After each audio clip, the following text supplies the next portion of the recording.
are listening to Lighthearted, the official podcast of the United States Lighthouse Society.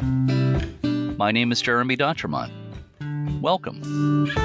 Today is October 6th, 2024, and this is episode 298 of Lighthearted.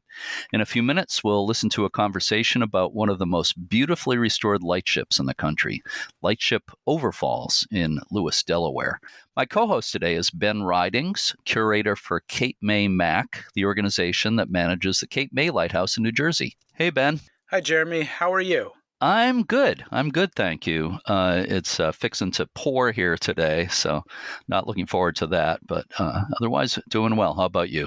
Oh, I'm doing great. Down in New Jersey, the air is starting to get crisp. The leaves are popping with gold and crimson, so we're getting into my favorite time of year, so I'm very good. Yeah, you'll get it a little earlier than us up here in New England, but some of the leaves are starting to change too, and fall's obviously a really beautiful time of year. It's great to have you back as co-host. I interviewed you when I was down your way at the Cape May Lighthouse in May. I believe that was in May, and you also co-hosted an episode in July, so it's good to have you back. Yes, it's good to be back. And you told me you've been listening to a lot of episodes, which is nice. And you said you were listening a lot to the UK and Ireland keepers, which I think are some great episodes. Yes. You know, my sister lives in England now, so maybe that has something to do with it. I don't know, but I'm drawn to those as of this second. Yeah, I understand. I had a lot of fun talking to those people. So the last time you co-hosted the podcast, the subject was a lighthouse in Maryland that's quite far from where you are.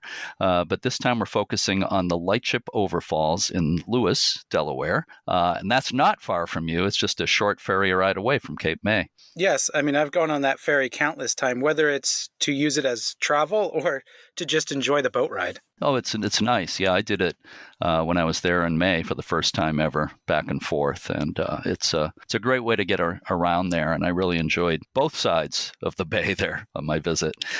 So, have you had a chance to tour the Lightship Overfalls? I have not. However, it's now on my history bucket list to go tour it. Yeah, I'm sure you've seen it, but you need to link up with those guys, and it's open certain hours anyway that are talked about in the interview. But you definitely need to tour it. Before we get to today's interview, I want to mention that you are also taking on a role as a regional reporter for this podcast, covering New Jersey and Delaware, and you will be joining us to contribute occasional reports on lighthouse-related events, news and events in the area. Yeah, I'm really looking forward to doing that for you. Excellent. I really appreciate it. And we're going to start with one right now. I think you have a report on a lighthouse in New Jersey that's certainly been in the news a lot lately. Yes, Jeremy. The East Point Lighthouse has closed after the lease between the Morris River Historical Society and the State Department of Environmental Protection expired. Now, the lighthouse has significant historical role along the Delaware Bay. Nancy Patterson, president of the Historical Society, expressed hope for a favorable outcome. And unfortunately, this closure marks the second time in 3 years that the Society has had to vacate the lighthouse due to lease issues. Yeah, it's a crazy situation. I've interviewed Nancy a couple of years ago, and then again when I was there, I got to meet her, and we sat inside the lighthouse and did the interview. And I really feel for those people. She and the other volunteers at that lighthouse have put in a lot of blood, sweat, and tears into that place. And it's always been precarious, the state just getting basically no support from the state. So I really hope that situation changes. So do I. And it's never a good time, but it's also a shame that they are celebrating, the lighthouse is celebrating the 175th anniversary. I believe they were just about to have a special event, a celebration for that, just when the plug got pulled. And if I understood right, they actually removed some of the artifacts from the lighthouse for safekeeping because they don't know when they're going to reopen. Correct. And from what I understand, the Historical Society basically provided all of the furniture in the house. I mean, it's a attached house to the lighthouse, unlike Cape May. So they did provide a lot of the artifacts as well. Yeah, it was really, really nice. I very much enjoyed visiting there, and I just really, really hope that things turn out okay there. It's an odd situation. So after today's interview about the Lightship, we're going to be discussing a big lighthouse event in New Jersey that's coming up soon. But first, please help me introduce our guest. Sure, Jeremy. The Lightship Overfalls, more properly known as LV-118 or the WAL-539, was the last lightship built for the U.S. Lighthouse Service, built in East Boothbay, Maine in 1938. The 116-foot-long vessel incorporated the latest features of lightship design at the time. The old Lighthouse Service was merged into the Coast Guard in 1939, so for almost all of the ship's service life, it was a Coast Guard ship with uniformed Coast Guard crews aboard. The LV-118 saw duty in several locations in its active career. From 1938 to 1957, it was at Cornfield Point, at the east end of Long Island Sound off Old Saybrook, Connecticut. From 1958 to 1962, it served at the Crossrip Station near Martha's Vineyard, Massachusetts. And from 1962 to 1972, it marked the approach to Boston Harbor, 6 miles east of Boston Light. In 1973, the lightship was donated to the Lewes Historical Society in Delaware. A small friends group was formed within the society and soon purchased the vessel with a mission to save the ship, make it sustainable, and to exhibit it in a proper setting. Today, the Lightship Overfalls is a National Historic Landmark. Thanks to thousands of hours put in by countless volunteers, the LV-118 is fully restored and is open to the public on the Lewes waterfront. Our guest today, John Bolster, is the curator and a board member of the Overfalls Foundation. Yeah, I had a chance to talk recently with John, so let's listen to that conversation now. I am speaking today with John Bolster. He's a board member and also the curator for the Overfalls Foundation in Delaware. And I had the pleasure of visiting the Overfalls Lightship not too long ago this past spring. Thank you for being with me today, John. Well, thanks for having us. You're very, very welcome. So let me start with a little bit about you. How did you personally get involved with the Overfalls Foundation and the Lightship? Sure. Well, my wife and I moved down here from Connecticut about a little over 5 years ago now. I grew up around the water and sort of exploring the area after we moved here. I found the Overfalls Lightship, which is docked in downtown Lewes, and took a tour and almost immediately said, "That's what I want to do.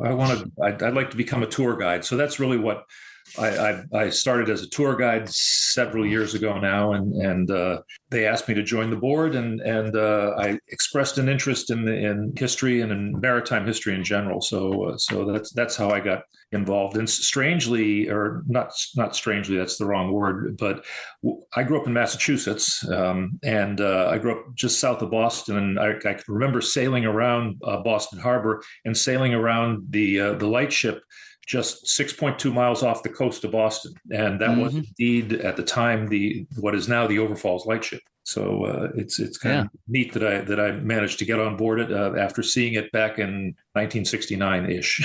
Yeah. Oh, that is a great connection. Yeah. Absolutely. It's funny. I was just I'm about to give a presentation on lighthouses from Boston to New Hampshire, and I was just reading about the Boston Lightship like a day or two ago. Oh, sure. Yep. And that was among it was like, as you said, what is now the Overfalls Lightship in its late days, but the Boston station, I think, was one of the last lightship stations to be decommissioned. It was. Yeah. The ship that we now call Overfalls was there until 1972. And I think, if I remember correctly, she was replaced briefly by another lightship for a few years, and then they just, as with all the other lightship stations, they dispensed with it after a while. So sometime in the mid 70s, they decided to let the Boston station go. So yeah, I believe that's accurate. So again, what you refer to as the Lightship Overfalls or Overfalls Lightship. Well, first of all, which do you say? Which way do you say it? We just call it Overfalls. Frequently referred to as LV-118. Yes. Sort of, I don't know, improperly, I guess. Back when she was launched in 1938, she was simply known as Lightship number 118. She remained Lightship 118 until 1947, when the Coast Guard took over all lightships in 1939. In 1947, they renamed them all, gave them new numbers. She was for a while, from 1947 to 1965, she was WAL 539. W was just a designation that the Coast Guard used for all their vessels, and we assumed that the AL stood for anchored light, although that's never been really documented. I always wondered where WAL came from. Yeah, and then finally in 1965 they changed all the designations to WLV. 539. So that's the W again standing for Coast Guard, but light vessel. So yeah, she underwent several changes over the years. So, sure. Yep. How W stands for Coast Guard, I'm not quite sure. I'm not. But I'm sure it makes sense to somebody, or made sense. I'm sure it does. Yeah, but you generally refer to, when you refer to it by a number designation, you pretty much say LV 118. LV 118, yeah. And it's a fine point that really only history geeks care about. But the term LV, light vessel, all our research indicates that it's not technically accurate. It should be LS. We have the original building specifications for it. It's a book about an inch thick that refers to it as Lightship or LS number 118. Again, nobody really, aside from a handful of people like myself, nobody cares about the distinction between LS and LV. So. Sure. And of course, really earlier in the history, light vessels were known as light boats, and they were pretty much smaller back in the early days, right? Absolutely. Yeah. So anyway, so the LV or LS LV 118 was built in Maine in 1938. I think it was Boothbay. Is that where it was built? East Boothbay, actually. East Boothbay, but a shipyard that no longer exists. She was launched. Actually, officially, she started under construction in 1936 was when the original keel was laid. Wasn't launched until 1938, and actually served three different light stations over the years. When she was launched, she spent her first 20 years or so as off of Cornfield Point in Connecticut, sort of off of Old Saybrook. And at that point in time, she had the word cornfield emblazoned across her side. As all lightships did, they were named after the light station they were on. And so Cornfield was written across her side. For a few years, they moved her to a place in between the channel, in between Martha's Vineyard and Nantucket. And at that point, she was called Cross Rip. And then in 1962, they moved her to Boston, and she became Boston Lightship at that point. So yeah. Without getting into tremendous detail, and I'm sure there is there's a lot of aspects to this, but what are some of the things that make the construction of the vessel unique? Probably the most notable thing is that she is the last riveted lightship built. The late 1930s and early 1940s saw a changeover in ship construction from riveting ships together to welding. Well, welding really took off during the war years, certainly because it's a much faster, more efficient way to construct ships. Riveting is very labor intensive, and so she was the last riveted lightship built. Also, and it's tough to enumerate the various improvements, but one of the big events in lightship history was the sinking of the Nantucket lightship, and this took place in 1934. The steamship, the Olympic, hit the Nantucket lightship, and she sunk in somewhat less than a minute. Anyway, the White Star Line, which owned the Olympic, paid for a new Nantucket lightship to be built, and they did a lot of research and homework before they built it. And so this is the Overfalls, or I should say 118 was built several years after that, but she was a benefit of an awful lot of the technological improvements that were the result of that sinking. A lot of watertight compartments, watertight doors that just didn't exist in earlier lightships were now incorporated into, we can lock down the ship pretty completely with watertight doors now. So that's the main thing. Sure. I'm sure there's a lot of other things you get into too, but us technologically handicapped people like me might have trouble following all of that, but it's all interesting. But and I'll just mention, of course, the Olympic, as I'm sure a lot of people listening know, of course, would be considered kind of a sister ship of the Titanic. Yes, the White Star Line. Yep. Yeah. So big vessel. So, yeah. Oh, yeah. Enormous. And I think I believe there were seven fatalities when the Olympic hit they actually picked up 4 survivors. Somebody once told me it was 3.5 survivors.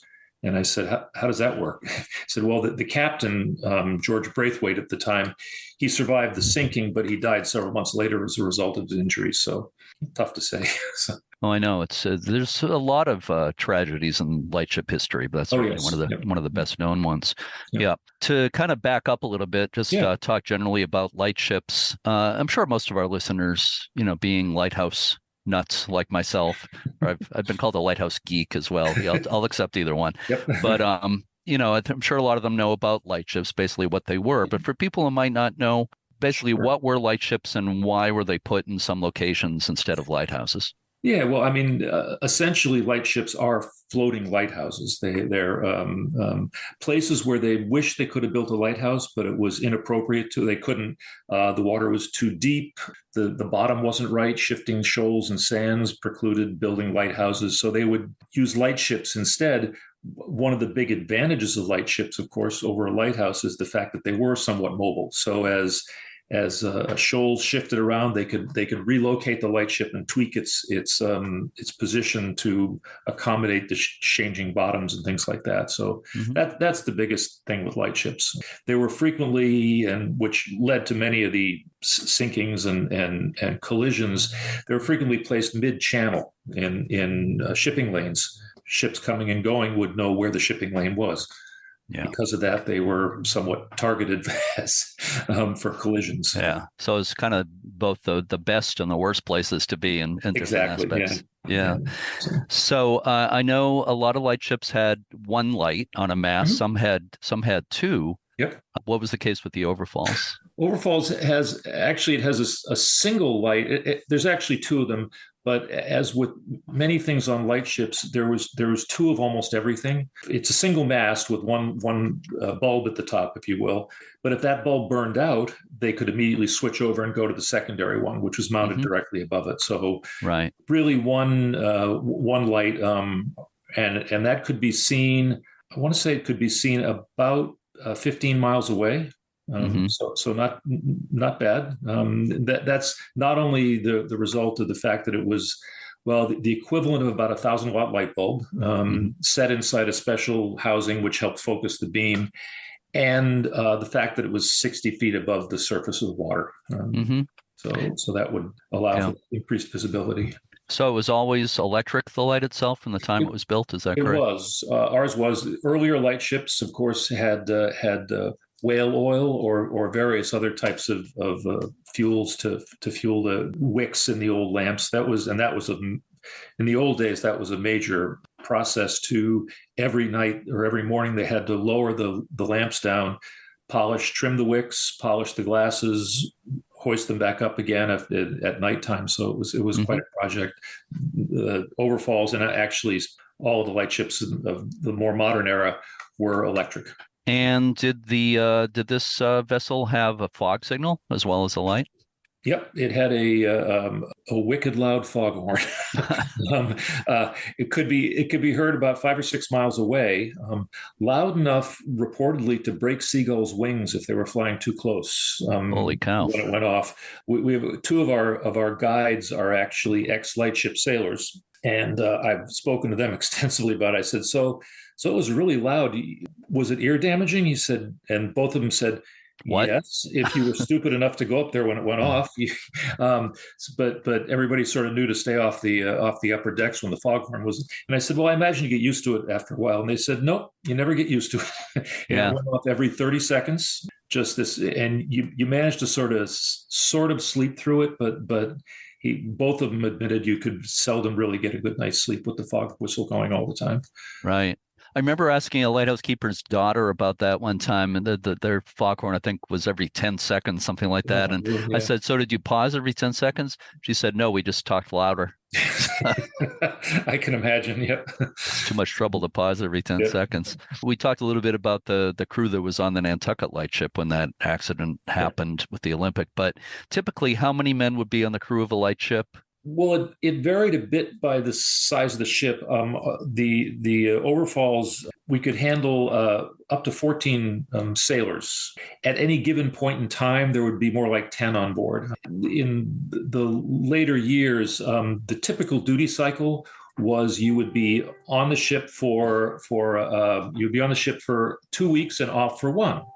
So not too bad, except that when you consider when you were on the ship, you were sort of on call 24/7. So I mean, if something went wrong on the ship, you needed to deal with it. So the idea of the 2 weeks on, 1 week off sounds pretty attractive, but when you were on, you were on. So with crew rotations, you would at any given point in time, there would be people on shore and people coming back. So roughly 10 people on board, but they had a full-time cook on board and a cook's mate because when the cook needed to be off, they needed to. So it was an interesting lifestyle. Mm-hmm. So. And I imagine there were shifts on board as well. So there was always somebody awake like during the night. So. Oh, sure, yeah. I mean, they used standard naval military watches, 4-hour watches, and you would. There were a couple of duty stations on the ship that were staffed or manned 24/7. One was the bridge, and the other was the engine room. Outside of those two areas, there was the variety of maintenance issues that it was a steel-hulled ship. You were constantly scraping and painting. You had radiomen, you had the whole array of seamen's jobs that needed to be attended to on the ship too. Yeah. Now, you said the bridge and the engine room would be manned 24/7, but of course the ship rarely went anywhere. True, and it's one of the sort of the fun things that people are interested to learn about is I mean, everybody's heard the phrase, and I think it probably stems from World War II recruitment posters: "Join the Navy, see the world." Well, you can join the Coast Guard Lightship Service and see the world go by. Because these lightships went out, they anchored in one spot, and there they sat. She was at Cornfield Point for almost 20 years. Not to say the ship never went in. They, roughly speaking, once a year they would bring the ship in for maintenance that needed to be done. Had the bottom painted and scraped, updates installed, as the technology improved and things like that. So she wasn't literally out in one spot for 20 years, but functionally she had one duty assignment for 20 years. So, right. And they were anchored in one spot. They needed to be there because they were a fixed point of navigation for ships coming and going from the harbor. So they were on charts, and incoming and outgoing ships would know where they were. Yeah. Sure, absolutely. So I think we've established that lightship duty, the life of a lightship sailor, was probably boring to some extent most of the time, maybe terrifying a small percentage of the time. Yeah. But just on a day-to-day basis, what was the life of these guys like, would you say? Well, you had colors first thing in the morning. It was a military ship, so you did have that structure. Depending on your position on the ship, you would. It was mostly constant maintenance. If you were radioman, there were 2 ship-to-shore radios on the bridge. There were 2 radio beacons in the radio room, which were constantly sending out a signal. One of them was on 24/7. The other one was being maintained. So you had to. We have 6 engines on board the ship, which is kind of. Only one that actually moved the ship around. The other 5, 3 of them were generators, because the electrics on the ship were used by generators or provided by generators. One was constantly running. One was ready to go in case the first one broke, and the third one was being maintained, having the oil changed and that sort of thing. So it was mostly maintenance issues. The cook and the cook's mate were required to put out 3 meals a day in a bottomless coffee pot for the whole crew. So they were constantly busy with that. So the ordinary seaman had a variety of jobs, but there were machinist mates, and the machinists were down below decks all the time in the engine room. So it was a variety of jobs. And some people, as I was mentioned, a couple of our tour guides are ex-lightship sailors, and they both say that it depended on the individual. Some people found it supremely boring, and others found it was somewhat of a laid-back lifestyle by comparison to other military vessels. You typically referred to the skipper on board by his first name, which would be unheard of in a much larger boat. Certainly, you still had the military structure, and he was still in command and things like that. But it tended to be a bit more relaxed than a larger vessel that was underway all the time. So what were their living conditions like? Where did they sleep?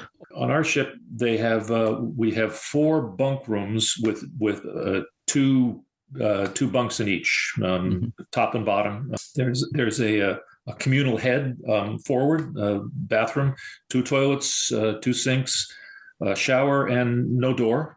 This predated women being involved in the Coast Guard at all. The officers had a separate compartment. They had single staterooms with a sink. Most of them had a desk. They had their own separate dining area. The officers did. So that pretty much that sort of covers their living conditions. The crewmen had a communal area with a large table that they could sit there and play cards and checkers and read mail and write letters. Of course, it predated the use of any kind of electronic. The cell phones didn't exist back then. So when roughly speaking, every week or 2, a supply ship would come out from shore, do the crew changeover. So a few people would leave, a few people would come on. They'd bring fresh food, diesel fuel, water, and mail. Terribly important. Yeah, I'm sure mail was an important part of their lives. Oh, yes. Yeah.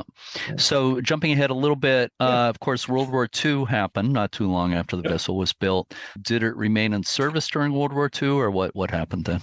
It did. She was, at the time, she was on Cornfield Point. And actually, take you back just a little bit to World War I.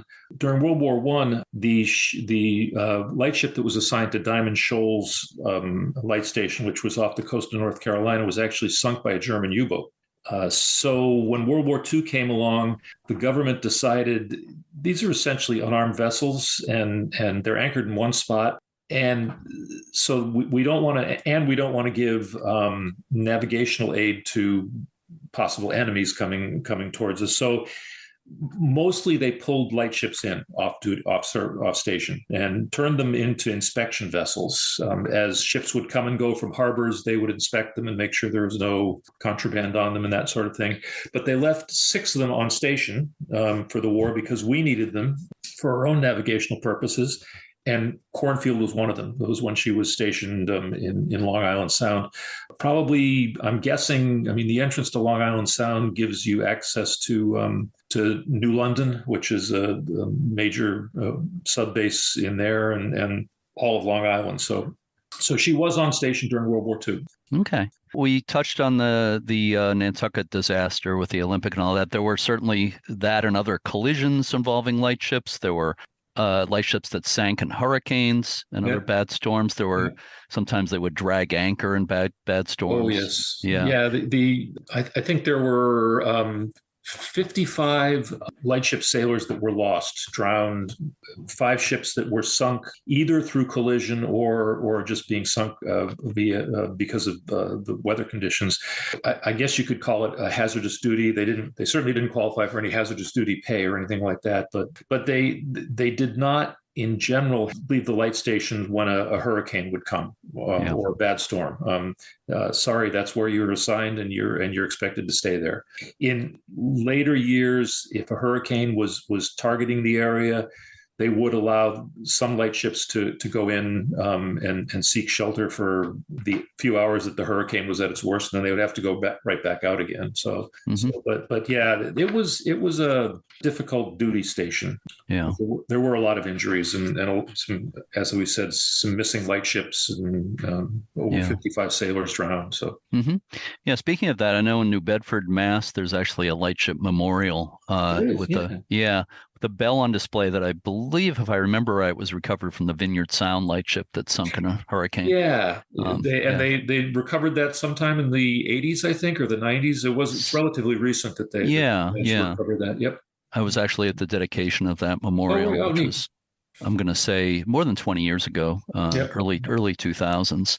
But in the history of what we now know as the Lightship Overfalls, were there any incidents of dragging anchor or anything else along those lines? Well, yes, although nothing significant. It's funny. We had a couple of years ago, one of our we were giving tours, and this older gentleman showed up, and he was actually assigned to the Overfalls when she was at Cornfield Point, and I think it was the 1950s. He said, and it was wonderful. He gave us a tour. I asked him a question about anchors, because we have our main anchor, which is a big, large anchor, and then there's a smaller auxiliary anchor on the ship. I was always told that you would never put down two anchors. The auxiliary anchor was there in case you lost your main anchor, but the main anchor was what you were tethered to. And he said, "Oh no!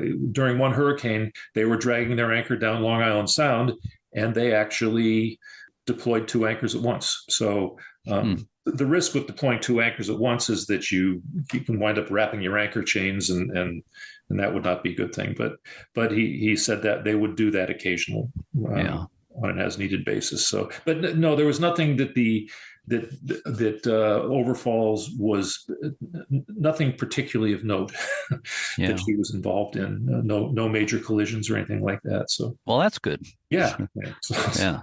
That's definitely good.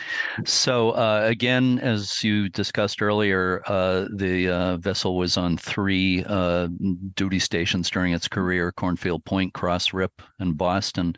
So why do we call it the Overfalls Lightship? Oh, sure. So she was donated in 1973. She was donated to the Lewes Historical Society in Lewes, Delaware, and she came down, and they tied her up to a dock there. And one of the first things that the Historical Society did was they rechristened her Overfalls. You perhaps have done it, but there's a ferry that runs between Lewes, Delaware, and Cape May Point. It goes right across the entrance to Delaware Bay. And about 2/3 of the way across towards the Cape May side, there is a shoal area called Overfalls Shoals. So the Overfalls Light Station, there was actually a light vessel stationed there at the entrance to Delaware Bay called Overfalls right up until 1960. So when LV 118 came to Lewes, one of the first things that Lewes Historical Society did was sort of in keeping with that tradition of naming the light vessel after the light station that it's assigned to. They named her Overfalls, and that's appropriate. So she now has Overfalls emblazoned across her side, although our vessel, LV 118, never actually served on the Overfalls station. Yeah, but that's kind of a traditional thing to do, right? Yeah. When a lightship retires, to name it for the nearest station to where it retires. Yeah, I mean, there are currently I think it's 14 lightships surviving today, and they are depending on where they are and their role, they typically will rename them. Yeah, go ahead. Sorry, I was just going to say that I think maybe you were just about to say this. There are exceptions to that. There are 3 surviving Nantucket lightships. Yes, and they're all named Nantucket. yeah, even though they didn't necessarily retire near Nantucket. Yeah, exactly. Yeah, so there are exceptions to that rule. Yeah, and there's one. I think there's one in Jersey City, New Jersey, which serves as a marina office. It's called Liberty Landing, and she has the words Liberty Landing emblazoned across her side. There was never a Liberty Landing light station, but right. So there's a number of different kinds of situations with that. Sure. Yeah. So you mentioned the Lewes Historical Society being the steward for a while. Yeah. And I believe there was a period there when the vessel really fell into poor condition. Well, the Coast Guard donated her to Lewes Historical Society in 1973, and the Historical Society did their best to maintain her. They kept a coat of paint on her. They conducted tours, but along about the late 90s, time had taken its toll, and the Historical Society was never set up to maintain a 114-foot steel-hulled ship. Even though it's not going anywhere, it requires an awful lot of maintenance, and so it was starting to show its age. And there was talk about how do we deal with this? Do we there was talk about, actually there was a small group that got together to donate it perhaps up to back to Old Saybrook, which is where her first duty station was. But people in Old Saybrook couldn't get the funds together to tow her up there. So that sort of fell through. There was some talk about maybe scrapping her. A few wiser heads prevailed, and a few people broke off from the Historical Society and formed a separate foundation. And I believe they purchased the ship from the Historical Society for $1. Mm-hmm. And then among their first jobs was they went to work fundraising. And they formed a small group that became known as the Dirty Hands Gang, which are still the group that maintain. I'm there every Tuesday morning with Dirty Hands Gang, scraping and painting and doing whatever needs to be done to maintain the ship and keep it looking as good as possible. So. Yeah, I didn't mean to denigrate the Historical Society in any way, because I know how difficult it is for a small historical society, that type of organization, to take on, like you said, a 114-foot steel vessel, in addition to all the other things they were trying to do. Oh, sure, absolutely. So I'm sure they did absolutely the best they could under the circumstances. Yes. So the work you just mentioned, the Dirty Hands Gang, but ever since the organization took over the restoration and everything, has it all been done by volunteers? Is that correct? Yeah, pretty much. I mean, we have we do pay for a financial person to help us write checks, and that's manage that end of things. But aside from that, it's all volunteer. We certainly have the tour guides, which you met Dave Beck. He gave you a tour. We have the Dirty Hands Gang. We have a group of store volunteers, the people that we have a small ship store that we sell little souvenirs and actually a small museum on the shore. And the store volunteers run that. So it's a group of well over 100 people that actually work to maintain the thing. Yeah. Keep the museum afloat, if you will. Sure. Literally. Yeah. Yeah, I'll tell you, it's so impressive. I just love visiting there, and I've been on several lightships, and I don't think I've seen a more beautifully restored one. Oh, well, thank you. It's interesting. We've sort of made a conscious decision not to restore it to any point in time. It's sort of as it came off station in 1973, and the Coast Guard, they acquired it in 1939, and they would update it at various points throughout the years. And so it's almost a snapshot of as it came off station. We've got technology on board from the 1930s right up through the 1970s. So it's kind of interesting. We've got two massive old style radios that are on the bridge. And we've got a nice, small, little modern UHF radio, which is more current. I mean, that all came to us right from the Coast Guard. So, yeah.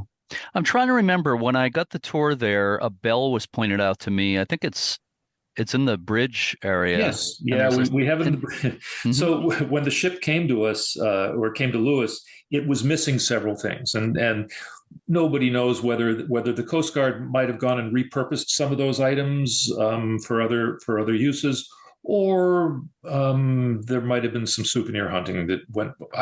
Nobody knows. But it didn't have a wheel. A ship's wheel didn't exist, so we found another wheel that was appropriate for it. And it was missing the ship's bell, and the ship's bell comes with the ship. Basically, it's at the point of manufacture, and it actually says on it the ship's name and when it was launched. So anyway, we were missing a ship's bell. We found another one that was similar, and that works fine. Probably about 12, 15 years ago now, somebody from Massachusetts called us and said, essentially, yeah, we found this bell in the attic. And it says LS118, 1938, US LHS, which is United States Lighthouse Service. Mm-hmm. Is that yours? We said, yes, that would be our original bell. Don't know how it arrived at this person's attic, but they said, well, we'll bring it down next year when we're down in the area. And I think one of our maintenance people at the time said, no, we'll come pick it up tomorrow if that's all right. We really didn't want to lose track of it. So, yeah. Wow. So but these people were very nice and donated it back to the ship. So it's now sort of a display piece on our bridge. So. Yeah. How exciting is that? That's Yeah, amazing. it's neat. Yeah. So that when you say the ship's bell, that's the bell that would have sounded for the change in watches, that sort of thing, or Well, theoretically, yes. Although there were typically, certainly in the later years, they would have had clocks that did that sort of automatically and Mhm. dynamically. But yes, a ship's bell would have been used for that in the earliest years. I think I know the answer to this, but I'm going to ask you anyway. Would you consider the ship fully restored? Um, It's an interesting question. There's no such thing, I think, No, is the there answer. isn't. It's Yeah. none of the engines work. And I don't think they've been run since the early 70s. They're still there. So the potential exists for, at some point in time, having our engine run. Certainly not in the foreseeable future. I mean, we have, as with any foundation like this, a museum like this, there's all sorts of fundraising goals and stuff like that, and projects that need doing. Making things like the engine run and fully restoring things to that extent is not high on the list of priorities. So no, it's not fully restored, but what I think what our goal is that when people come on board, they get a real feel for what it was like to be on a lightship and see how things were arranged and how folks lived on them. Sure. Yeah. Well, Yeah. that has definitely been accomplished. You touched on it before, but I think you said there were 14, which I think is a correct number, 14 Yeah. existing lightships. Yeah. But not all of those obviously are open to the public. It's only a handful that are open to the public. Well, right? let's see, I believe it or not, I have a list here. 1, 2, 3, 4, 5. There's like 10 of them that are there? museums. Okay. Yeah, scattered around the country. There's one out in Seattle. There's Swift Shore, I think, in Seattle. Yeah, Swift Shore is one. Columbia in Columbia. Yep. There's Astoria, a Oregon. relief lightship in Oakland, California. There's Yep. Portsmouth down in Virginia. Yep. So there's only one that's and pretty much most of them are in very good condition. They're being maintained, and there's one that we suspect will never be. It's owned by the county of Camden, New Jersey, and it was a marina office for a while. It's moored at a marina in Camden, New Jersey, and it is. There's a small group of people looking to try to restore it, but just looking at the condition of it, I suspect that it's just beyond hope at this point. So it's unfortunate, but yeah. That's the Barnegat lightship, I believe. Yeah, that right? is. Yeah. So, and that's also the oldest one. So, yeah. And then you have, like we mentioned before, the 3 surviving Nantucket lightships. 2 of them are privately owned by the same man. Yeah, same guy. Yep. Yeah. The other ones is a restore. I mean, restored is not the right word. He converted it over to a yacht, and I guess if you've got couple $1 million, you don't know what to do with, you could buy it. So. Yeah, or you can. I think he kind of rents it out for functions and that kind of thing. But it is. I think it has been for sale for a while as well. So, and then the third one is actually owned by a nonprofit in East Boston. Yeah, and that's you can take that's up in Boston, East Boston. I think you can take tours of that. It's one of my list of things that I want to do is go visit the Nantucket. Yep. So, yeah, that's been featured on the podcast as well. Yes. Yeah. Speaking of visiting, when people come to, I kind of know this because I visited there in May. Yeah. But I think I was lucky enough to get shown around by myself basically. But when people visit, what do they experience there? Obviously, we give them a brief history of lightships.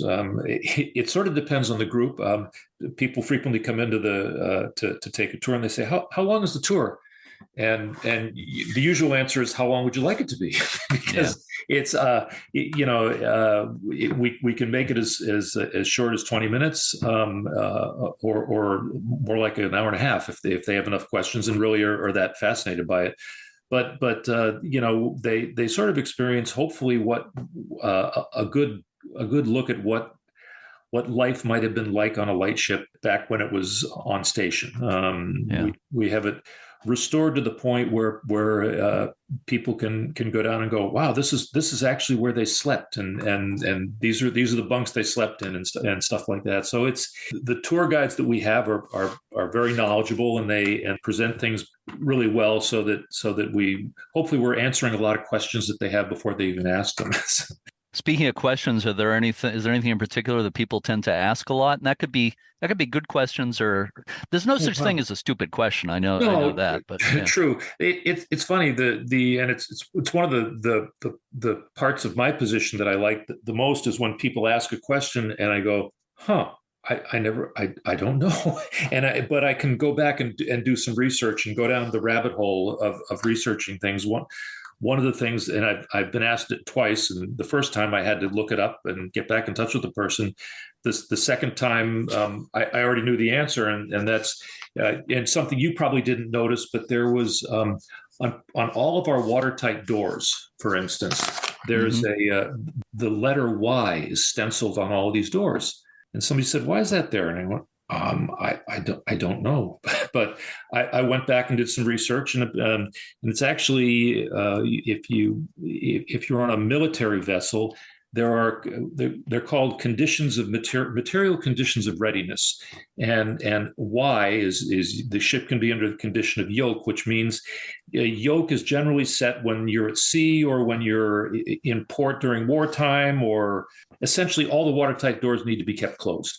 So any letter, any door with a Y on it or a hatch with a Y on it needs to be kept closed during the time when condition yoke is set. On a light ship, it was all night, basically. Mm-hmm. You could open the door and get through it, but you had to close it back behind you. So it minimizes the chance for sinking. If you were struck by another ship, it would take a lot longer for the ship to fill up with water and sink. Yeah. X-ray would be set during the days. All doors could be open, and you could go in and out sort of freely at will. So things like that, I think, it's what makes my position the most interesting, is going down those funny little rabbit holes. And when people ask questions, and when I'm giving tours, usually there's somebody at least once a weekend that says, "What about this?" And if I don't know the answer, I can find out. So usually. Yeah. So I was looking at your website, the Overfalls Foundation website, and I saw something about a special event that's coming up soon. Our gala. Yes. Every 2 years, we have it's a fundraising event, the gala, which actually this year takes place at the Lewes Yacht Club, and there's dinner and a band and auction items, things like that. It's fundraising for the ship. Fundraising is nice, but also gives us publicity to get more people involved. And we're constantly, as with many organizations like ourselves, we're constantly looking for volunteers to help out. Aside from the usual, we need more guides, we need more people to work the store, and more people to be on the Dirty Hands gang. There's an awful lot of behind the scenes stuff, web management and store all the things that are never ending. So yeah. But yes, the gala is it's the beginning of October, and the actual date escapes me right now, but it is on the website. So overfalls.org. So, I'm not sure if people will be hearing this just before or just after that. Could be, yeah. Good point. But if they live in that area and they miss this year, you said that's every 2 years you hold that. It is, yeah. It's every 2 years. Sure. Yeah. So you just mentioned volunteers. I imagine, volunteers tend to come and go, and also, like all of us, tend to age. So that's probably a challenge to keep that going as far as. It is, and it's the vast majority of our volunteers are people like me, retired, and with some plenty of time on our hands, but sometimes physical limitations, so it is. The real constant challenge is trying to get younger people somehow involved, and it is difficult, but we're making an effort to get more people that are somewhat younger involved, and at least thinking about becoming involved. So it's neat to see school kids come and do tours and things like that. But not everybody has the time that retirees do. So right, that's a big part of it for sure. Yeah. But that's a challenge we're all facing in the greater lighthouse / lightship world, and the historical museums and societies of all kinds, I think, are facing the same sort of thing.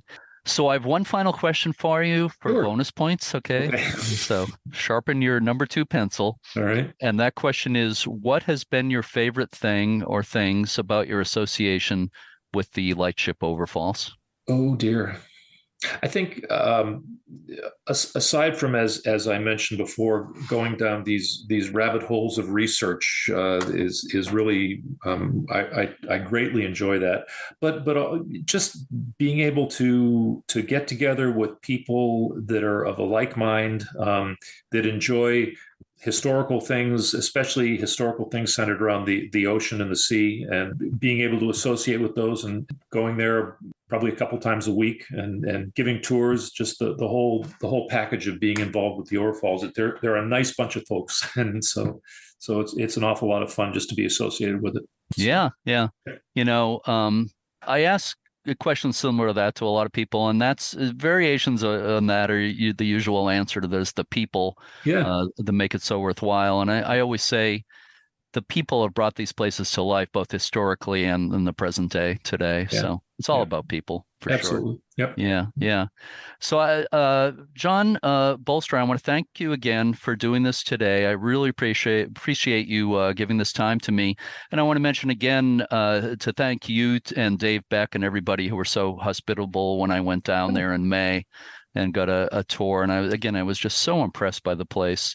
And anybody, there's probably lighthouse buffs listening to this podcast who think they might not be as interested in lightships, but there's also people who are super interested in lightships. But Sure. Anybody who's interested in maritime history or lighthouses or anything owe it to themselves to check out these lightships as well. And if they're in your area, in the Lewes, Delaware area, they absolutely need to come to see that lightship. So absolutely. So, and we have two lighthouses right in Lewes Harbor, right, which are fascinating. Unfortunately, I think neither of them are open right now. Yeah. Difficult to get to. They're out in the harbor, and so yeah, but yeah, yeah. absolutely. And at one time there was the Cape Henlopen That's right. lighthouse Yep. as well, which was one of the earliest ones in the country, but Yes, yeah. not there anymore. That got washed away in the 1920s, and I can't remember exactly the date, but yep, it was on unstable ground and it went out to sea. So yeah. So there's a tremendous amount of lighthouse and lightship history around there. So again, John, thank you so much. I really appreciate your time. Jeremy, thanks for talking to me. The website for the Overfalls Foundation is overfalls.org. The 2024 Lightship Overfalls Gala that was mentioned in the interview is coming up on October 12th at the Lewes Yacht Club. There are several other upcoming events on the website as well.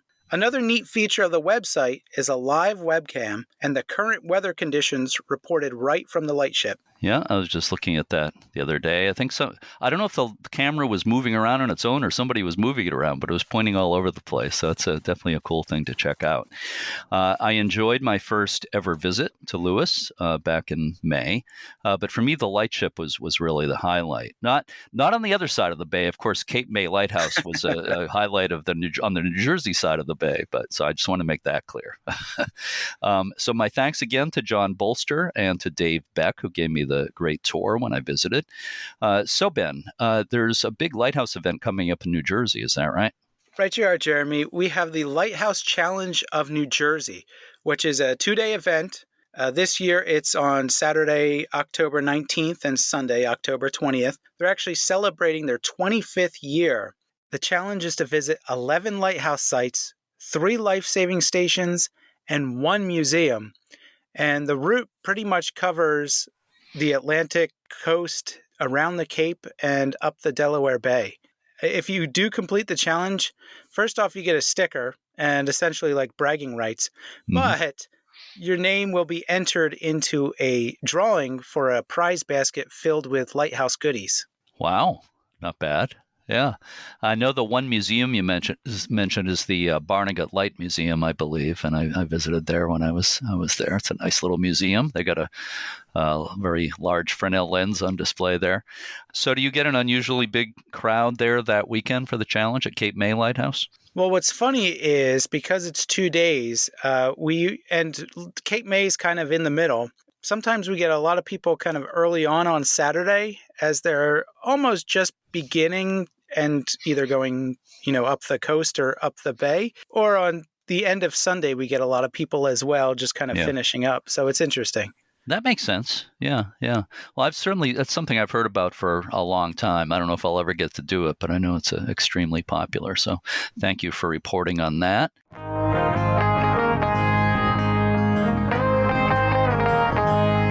Anything happening at Cape May Lighthouse you'd like to mention? Well, actually, we're open 7 days a week still until the end of October. And we have our new moon climb called Stairway to the Stars November 1st, and we have a full moon climb October 17th and November 15th. So we're always busy doing things. Yeah, well, that's great. And as I've said a number of times on the podcast, it's always special being at a lighthouse at night.